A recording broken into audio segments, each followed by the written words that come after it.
We're good. Okay, I'd like to call the Corporate Services Committee to order and welcome all those that are visiting us live stream this morning. This time I would ask committee to declare pecuniary interest either now if it arises down the agenda. Seeing none, moving on to action items. Betty Ann. Thank you, Warden Tulin. So this report is similar to previous years, but what has changed is that we introduced the reserve policy last year that actually takes away the requirements and puts has the administration already in place for a number of the year-end transfers that will just automatically happen. And we also took the opportunity to add the reserve schedule, the balances as of October 31st, and I know that was an addition prepared by our Deputy Treasurer last year to allow you to understand what the sources of funding, the uses of funding, and any particular notes and comments so that you can see the balances at that point. The recommendation here, while we're still preparing procedures that are related to our program budgeting and had thought that they would be perhaps had been complete during the year, but in the event that they haven't been, there is still a requirement to carry forward the recommendation that was introduced last year, giving the Treasurer the authority to amend the approved annual budgets to reflect any year-end carryover results, and then we report quarterly to the Corporate Services Committee on those results. So in the past, if there was when we wouldn't adopt the budget until in year, we would have a better idea and they would be able to bring those forward. Adopting the budget in the prior year, then we have no awareness of what any carryovers may be in certain capital projects, and this just allows the director to be able to bring forward those carryovers to complete the job in the following year and not require additional approval from council, as you've already given the approval, but once they go transfer into reserves, then the approval would be required by council to bring it back out of reserves. So this eliminates that administrative piece. There is a staff recommendation. Do I have a mover and seconder? Moved by Robert, seconded by Ann. Are there any discussions? Hearing none, all those in favor? Opposed, if any? That is carried. Thank you. Accessibility policy. Yes, the Accessibility Committee recently met, and under the responsibility of the Deputy Clerk, Donna Van Wyck, she has prepared a report here today regarding the changes and how we've transitioned into one policy. And I'm sure if there are any questions, although I think Donna's included a lot of the background within the document, but if there are any questions or need for clarity, Donna could address those for you. There is a staff recommendation. Do I have a mover and seconder? Moved by Mike, seconded by Ann. I just want to mention that Donna puts a lot of time and effort into this, folks, and she holds us dear and near to her heart, so thank you for all your work you do in this. So, any other discussions or comments? Hearing none, all those in favor? Opposed, if any? That is carried. Thank you. Property tax policy review. So this is a report that I bring forward annually, and that provides you with background as to what the different policies and the parameters that we have around creating our tax ratios. And I guess I just wanted to draw a couple of things to your attention. First of all of the parameters that are being recommended in here reflect any current changes that we have up to date, and would get us closer to current market assessment, and that's been the philosophy of this council, is getting to CVA as quickly as we can, and we continue to do that. So there are very few, I think I recall the report last year, there were very few properties that are actually left for that. We're continuing the tax relief program and the charity program. Many of these are administered by the lower tiers, but it is a policy at the upper tier, and we appreciate our lower tier treasurers for administering those. And then of course the Legion property exemption, that's been approved till 2020, and there are no optional property classes being recommended. The one item here, just to draw your attention to, is in relation to the the tables, and you can see that the various, the provincial range of fairness and the threshold ratio, we have not changed these in Bruce County, and they seem to be, if you would to look at our neighbors and in comparison, how we match up with our other upper tiers in southwestern Ontario. In multi-residential, you'll recall many years ago we moved the multi-residential to match our residential in recognition of our own Bruce County housing properties, and then our commercial still is maintained at a reasonable rate at 1.233, certainly in the lower ratios of our neighbors, and then the industrial as well, certainly below the average. And then as far as the tax ratio, so as the residential and farm would be taxed at 1, so when we receive the final assessment and the assessment return rolls, and we'll expect a report likely in January on that information. Of course, we know that with the assessment changes, there has been impact in some of the property classes, and currently our tax ratio is the residential and farm properties and multi-residential at 1, so the tax rate calculated would be at 1. The farmland itself is at 0.25 of the residential tax rate, and then the commercial and industrial and the recognition of vacant and exempt properties as well, and then the managed forest also at 0.25. So this report speaks to the tax ratios, and then we'll bring a report likely in January, depending on the assessment roll returned. That information should be available to me to be able to complete that, to do a notional tax rate, bring that forward, and the recommendation of the tax rates for 2017. Thank you, Betty. Betty Ann, sorry, there is a staff recommendation, mover and seconder. Ann? Robert? Discussions? Mike? Thank you, Mr. Warden. I am interested in, when I think about the third or fourth page where you talk about the new streamlined process and the worksheets that are available for doing those calculations. I'd be interested in seeing the copies of those if you can.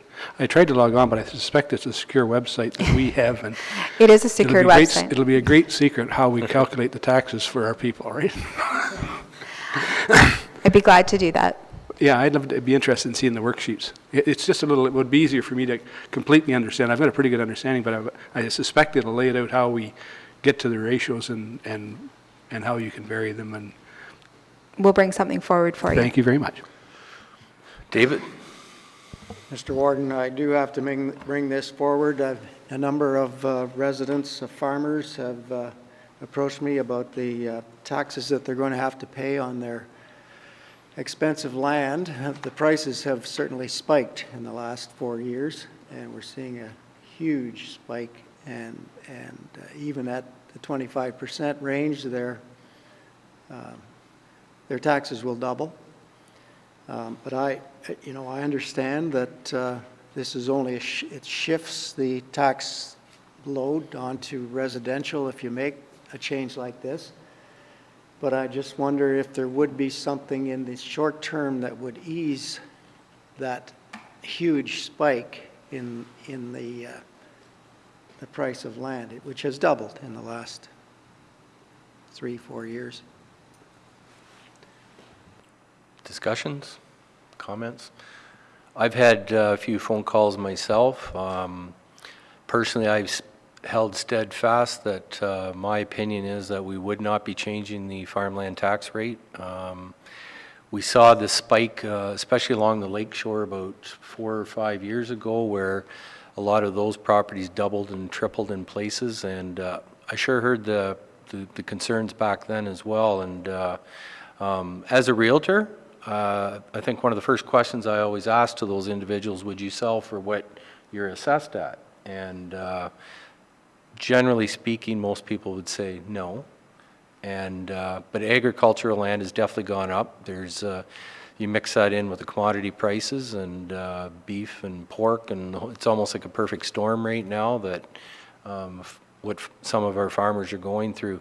But David, you are right. It would be, if we were to lower the farmland tax rate, then we would be shifting all that to the residential and commercial and multi-res. So personally, I'm not prepared to do that, and but that's just my opinion. Other discussions? Ann? Yes, it's harder for some of the farmers beginning and smaller farmers, but I think it's just going to continue. I don't see any end in sight. We're moving to corporate farming, so it's, and land is, they just don't make it anymore. And then, like I said before, we have Bondfield and other groups just competing.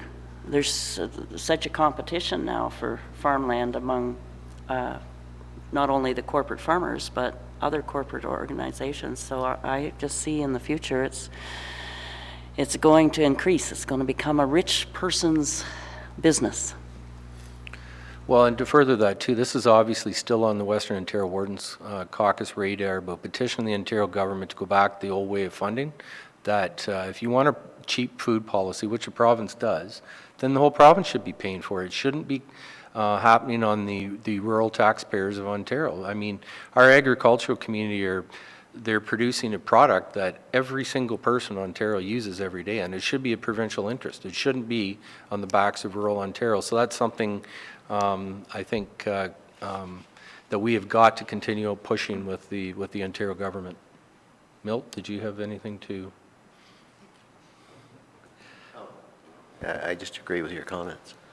I live in cottage country too, and farm, and some farming. And I heard it loud and clear a few years ago too. So I think to take a position now on this particular, on farmland, I don't think it's a good idea. Ann? I just want to be clear, when you say, you know, the Wardens Caucus is, and so are you asking that other 75% be funded by the province, like, and then farmers apply to the province like Correct. years ago, instead of it's just down? Yeah. Okay. And it's been a fight. It's as long as I've been sitting at county caucus, and David, I know you and Mike, and that's the fight has been on for years. It's Paul? So the county ratio here for the different classifications, so Betty Ann, is that just, we sat here and that's the ratio just on the county portion of someone's tax bill? Like, does the municipality have the right, how does the municipality set the ratio? This ratio is a little bit confusing for me. The upper tier sets the ratio for the taxation distribution. So the upper tier, where we set that tax ratio, then that's the ratio that's used for at the lower tiers as well. So when they calculate the tax rate, so when you set your tax rate, then your farmland would be 25% of your tax rate, and commercial would be 1.2331. We're paying 20, the farmer pays 25%, they're still complaining? You don't have to respond to that.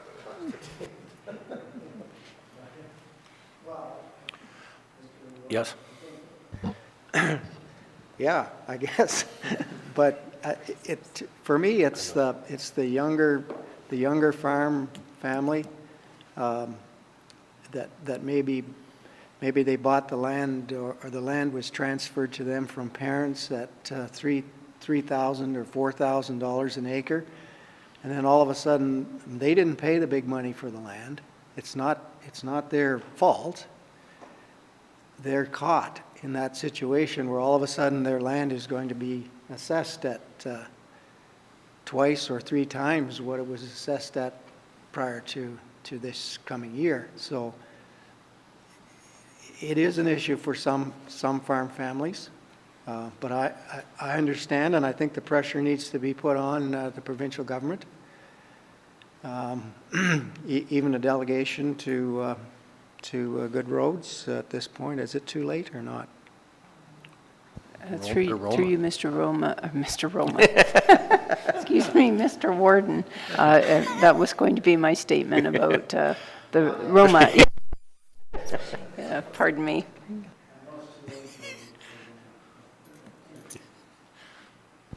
roads will have the opportunity as well. Yeah. Through you, Mr. Warden, the Western Wardens Group have filed for a delegation with Roma, and my understanding is they are extending it to other communities if they wish to attend. Good. All right. So we will be carrying these concerns to the delegation. Any other discussions? Hearing none, all those in favor? Opposed, if any, that's carried. Thank you. External audit. These are information items, so the external audit that will be taking place for 2016, the external auditor, BDO, it is their requirement to make you aware of this and that to highlight any issues that that they believe are going to be related. And then we do have it scheduled for May 4th that we would hope that we would be able to present the final 2016 statements to council at that. The other information item is the summary of awarded tenders for Q3. We also provided you with the live stream broadcasting and update on what is being watched, and we think it is interesting to see that we are continuing to gain viewership, and we appreciate those who are watching us live stream, and we do have some plans within Information Technology Services to improve that service in 2017 for the Legislative Division, and I know Donna and Darlene and Kelly will be quite grateful for that. When we started it as a pilot, it was done so with reasonable our expectations and in finances, and so we've learned a lot from that pilot, and now we want to take it to the next level. I was really surprised with the demographics on who is actually watching the live streaming. Just my...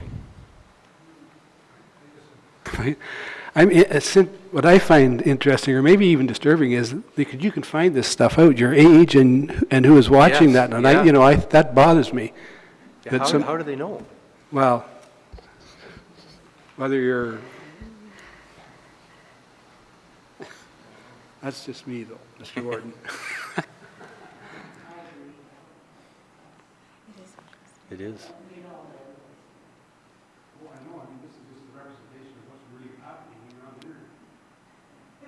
You Google something and then all of a sudden your Facebook's filled with it and you get emails and Yeah. Sorry. That's fine. So I believe that I think this is valuable information, so probably, if not every quarter, at least semi-annually, I would recommend that Legislative Services continue with IT and bring that forward for you to review.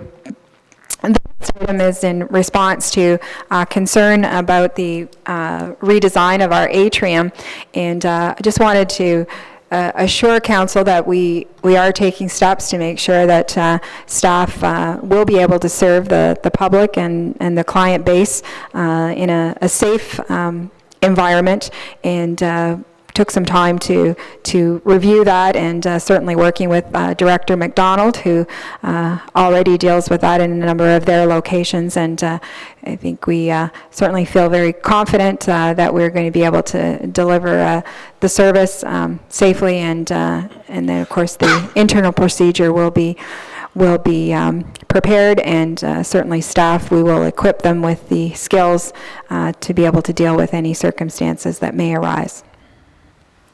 Comments? I think, Paul, you had raised that concern, and Betty Ann has it under control. I'm very happy.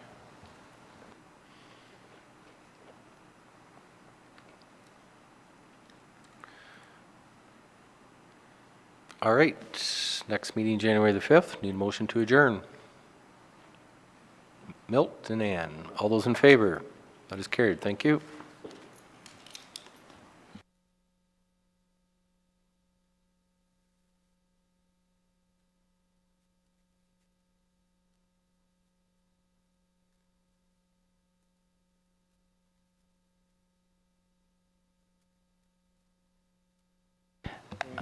So we'll do homes next, and then if it's okay with everyone, break